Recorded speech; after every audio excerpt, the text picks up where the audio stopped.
We're halfway through 2026, so here's every habit I started this year and every one I quit. We love to talk about all the new amazing habits we want to start, but almost no one talks about everything we need to quit. And those habits, the ones that we need to quit, are equally important for our growth. And some of the habits I already quit this year actually looked healthy on paper. That's why it took me so long to let them go. If you're new here, my name is Veronika, and on this channel, I help overstimulated people slow down, take care of their nervous system, and reconnect with themselves. Every week, I send out a free newsletter called Aligned, where I share all the different lessons on dopamine, attention, and your focus. So if you want to join, the link is going to be in the description. Okay, so let's begin with all the habits I quit. Because now I'm realizing how important it was for me to actually stop doing all of those things. The first habit I quit is over-measuring every workout I do. I love wearing my Oura Ring, my Apple Watch, and I love tracking my workouts when I feel like I truly need to. Like when I go for a run and I need to know my pace, my pulse, my distance. All of these tracking tools we have aren't bad. Obviously, that's not my message here. My message is that they're just tools. And at some point, I just realized that I needed to quit over measuring everything about the way my body moves. When I do yoga, Pilates, when I go for my walks, I don't really need to measure everything about my body. I don't need to know how long the class was or how many calories I burned. To be honest, everything connected to calories, like tracking how many calories I eat or tracking how many calories I burn, isn't something that makes me feel good. It's something that only makes me feel anxious and stressed out. Right now, what I appreciate so much more is trusting that my body already knows how to move. And my body will let me know what it needs. Okay, when I go for my long run, I know that I need to track my pace and my pulse. But when I want to stretch my body, I want to focus on mobility and flexibility, do I really need to track how many calories I burned? Probably not. And one added bonus to quitting that habit was that I actually started adding movement into my day that I was doing just because, like my dance classes. And naturally, I don't want to be tracking those workouts because the only thing that is important for me is having fun. Moving my body because it feels good. Spending quality time with other people. And I think all of the tracking devices I have weren't really created to measure that. Okay, this one is a little bit different from the rest of the list because it's not a habit I started this year. I've been doing it for around 10 years. And out of everything on this list, it's the one habit I would tell you to start if you haven't already. Tracking your cycle. I started years ago because I had no idea why some weeks I felt amazing and other weeks I could barely get off my couch. Looking back, I wish somebody had told me sooner that so much of that was actually connected to my cycle. Not just being tired or having a bad week. That's why I highly recommend trying Flo, and I want to say a huge thank you to them for sponsoring today's video. Flo is the world's leading female hormonal health app. It supports women across all stages of their lives. First period, trying to conceive, pregnancy, and perimenopause.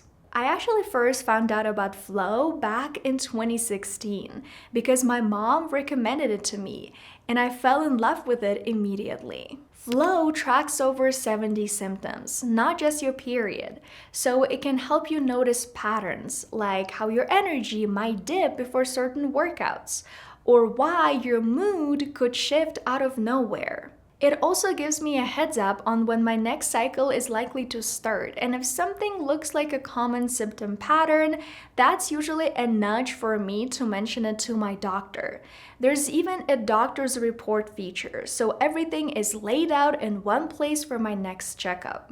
Flo is actually co-created with a team of over 120 doctors and health experts. And honestly, Flo isn't just for people who have a cycle. If you have a partner, there is a Flo for Partners feature.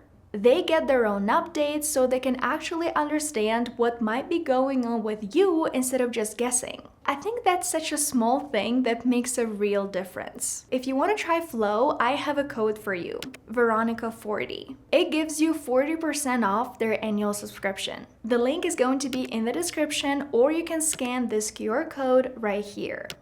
Alright, so the second habit I quit this year is denying that I am a picky eater. To be clear, this has nothing to do with me being vegan. I know that for a lot of people, if I tell them that I'm vegan, they're gonna think, okay, you are extremely picky. That's literally the definition of pickiness. But for me, being vegan is an ethical choice. It's a continuation of my values. So we're not gonna talk about that here. When I say picky, I mean all the small little things. Like, for example, when I make something with onion, let's say it's a soup. In a soup, my onions have to be soft, but if it's a stir fry, my onions have to be crunchy, and I'm very picky about that. To be honest, for years, I treated that as an annoying quality, like I wasn't fitting some kind of mold, which is honestly completely ridiculous to me right now, because whose mold was I even trying to fit? This year, slowly, I actually allowed myself to be picky again, and I noticed a very interesting thing that grew out of it. I started creating my own recipes, which in the past I never did. In the past, I would always say that I needed to rely on a specific recipe, like I lacked imagination. Now, because I'm allowing myself to be picky, I ask myself these questions: why? Why don't I like a certain recipe, or maybe a certain texture, or a certain food? Maybe I can cook it in a different way to like it better. That question alone, being a scientist asking why, helped me become someone who creates her own recipes instead of just following them. And I can tell you guys that my family, my friends, they all really like the way I cook. They find it truly interesting and unique, and they always want to try my recipes. And it only happened because I allowed myself to embrace my pickiness. Habit number 3 I quit is believing that slow hobbies are a waste of time. In college, I was deep in my masculine energy, and I completely understand why.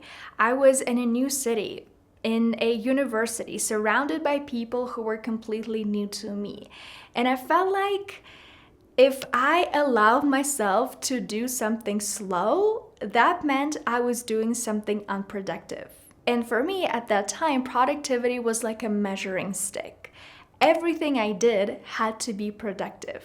But this year, I finally found real value in slowing down. You know, there is a difference between understanding something, believing in it. Like, I understood that slowing down was important, but I could never find a way to actually practice it. But now, I know how to do it, and I know what works for me. Yesterday, I spent an hour and a half repotting one of my plants, and past me would have called that a waste of time. I love my plants, and taking care of my plants is very important for me. Not just because it helps me slow down and regulate my nervous system, you know, the act of doing something with your hands, working with soil. It's not just that. My plants represent beauty for me, and I love creating a beautiful space around me. And so I'm so happy that now I'm slowly adding more and more slower, unproductive hobbies into my life.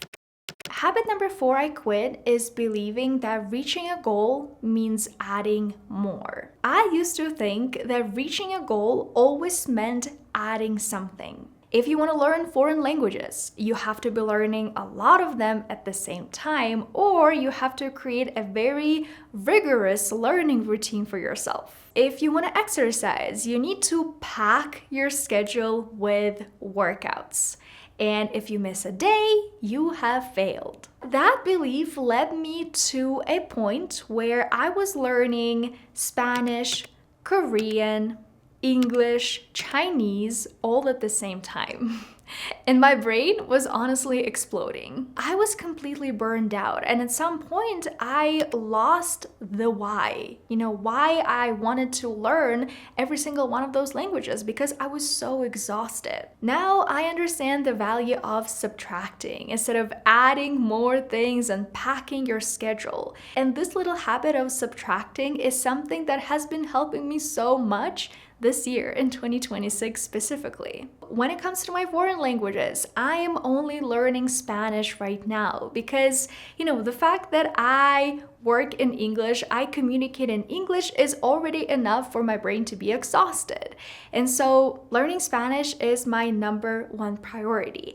And just focusing on that has helped me improve my skills so much. When it comes to my work on social media, sure, maybe I will want to be doing YouTube and Instagram and TikTok and be active everywhere and post a bunch of videos every single day on all of my social media platforms. But I know that my personality is more introverted, and I see results when I direct my energy at one thing. So that is why YouTube is my top priority. Subtracting and not adding is something that has gotten me closer to my goals. Sometimes reaching a goal isn't about adding one more thing. It's about eliminating what shouldn't be there in the first place. And the final thing I quit this year to simplify my life and stay healthier is working on vacation. I quit working on vacation, simple as that.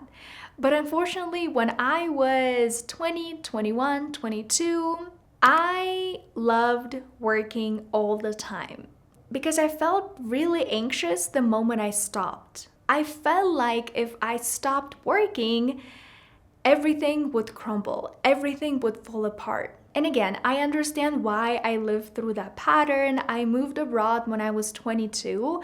And I had to deal with a lot of important things. Like I had to make a lot of important decisions about my finances, about, everything in my life. So naturally, I became a person who never took a day off. But that just made me more stressed out and more disconnected from my body because I wasn't learning how to take care of my body and how to recharge properly. Now I understand the value of rest because when I am resting, when I'm recharging, that allows me to give all of my energy to my work tasks, to the things that are actually important in my daily life. I understand now that rest isn't something I earn after I have exhausted myself and after I have burned myself into the ground. Rest is something that helps me connect with my feminine energy, or we can say it's something that helps me feel vibrant again. And to be honest, I don't go on vacation every single month. So when I do, I should really cherish those moments. Alright, so now let's talk about all the healthy habits I started in 2026. And to be honest, I only have two. The first one is having a grounding object for stressful moments. This is a very interesting habit and it's very personal to me.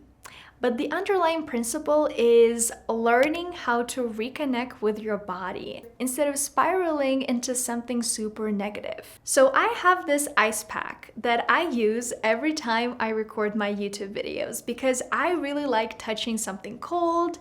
Where I live, it's extremely hot, like every single day pretty much. And so I can't really use my AC when I record my YouTube videos because you can hear the humming. And in general, I prefer to record my videos when it's super duper quiet. I wouldn't obviously say that I get stressed while recording YouTube videos. I don't, but I spend a lot of energy when I record. And because English isn't my native language, I stumble over, my words and my sentences all the time. And sometimes my brain can start spiraling like, why can't you say this on the first go? Just sit down and say it. So for me, what really helps me ground myself is a physical object that I can touch. In general, touch, the sense of touch is very important for me. It's something that helps me ground myself and it's something that helps me regulate my nervous system because it's connected to my body. holding something like this, in my case, it's like a cold object, brings me back to the present moment. When I have an important call, I like to doodle something or maybe play with my lip balm. Again, having something in my hands really helps me recenter myself.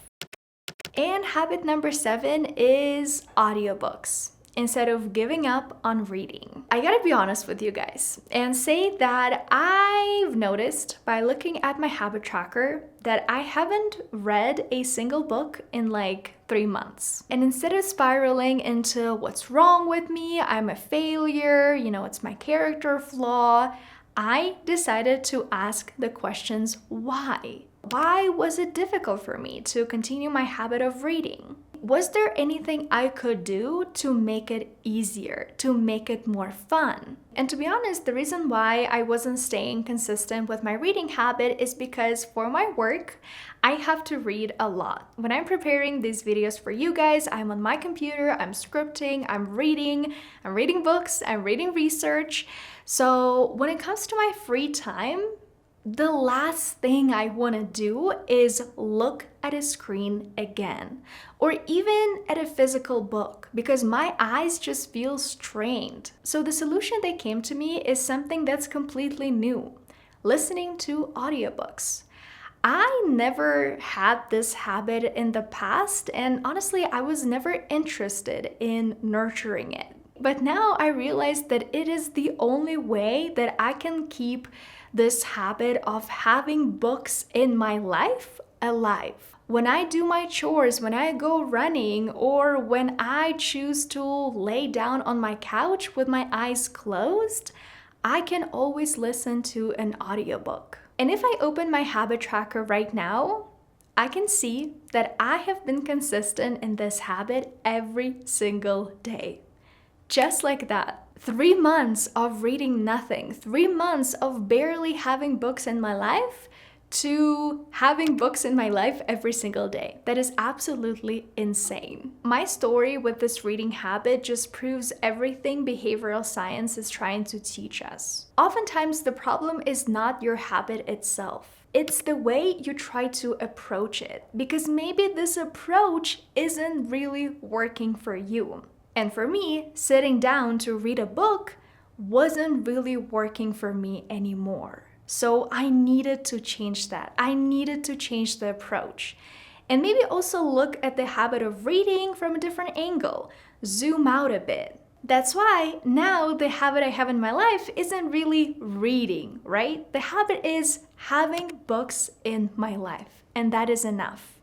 So looking back at this whole list of all the habits I've quit and started so far, something very interesting stands out to me, and this something makes me feel extremely proud. Out of all the 7 habits I just walked you through, 5 of them are the ones that I actually quit. And only 2 are things that I added. And to be honest, in the past, that ratio would have really bothered me. Because my mindset at the time was you either go big with all of the habits you have, or you go home. And unfortunately for me, with a lot of my habits, I did go home. I couldn't stay consistent. Right now, we're all living in this super overstimulating world. There's a lot of information and a lot of shoulds constantly being thrown at us. And I think the actual skill worth building right now isn't adding more. It's choosing 1 or 2 things that actually matter to you and having the courage to eliminate everything else. And here's when we start to talk about your attention, your focus, and your values. So please guys, let me know in the comments what habits you are thinking of quitting first. As a reminder, don't forget to check out Flo. You can use my code Veronika40 for 40% off their annual subscription. If you want to continue watching something, I highly recommend this video right here. Otherwise, I'll see you in my next video. Bye!